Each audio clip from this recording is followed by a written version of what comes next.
गरीब किसान चमत्कार नेपाल के पहाड़ी गांवों में से एक सुंदर गांव था। नाम था हरियालीपुर। इस गांव में लोग मेहनती थे, लेकिन गरीबी गांव का साझा भाग्य था। इसी गांव में रहने वाला एक किसान था, राम बहादुर। वह गरीब होने पर भी दिल का धनी था। संघर्ष का जीवन। राम बहादुर सानो झोपड़ी में पत्नी सीता, 2 बच्चों और बूढ़ी माँ के साथ रहता था। जमीन उसकी नहीं थी, दूसरे अमीर जमींदार की खेत जोतकर गुजारा चलाता था।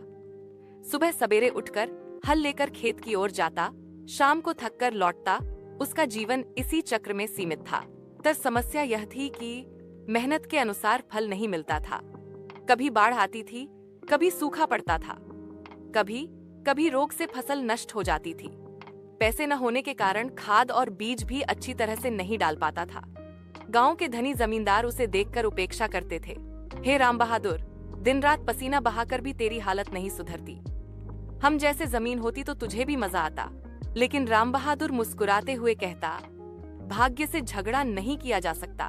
मैं मेहनत करता हूँ, ईमानदारी में विश्वास करता हूँ। भगवान एक दिन न्याय करेंगे। पत्नी सीता कभी कभी आंसू बहाती थी। हमारे पास क्या है, बच्चों को पढ़ा भी नहीं सकते, सब लोग तिरस्कार करते हैं। राम बहादुर ढाढ़स देते हुए कहता, सीता चिंता मत करो, दुहक हमेशा नहीं रहता, मेहनत कभी बेकार नहीं जाती। चमत्कार की शुरुआत। एक दिन राम बहादुर जंगल में घास काटने गया। धूप तेज थी, वह थक चुका था। अचानक उसका ध्यान एक बकरी की ओर गया।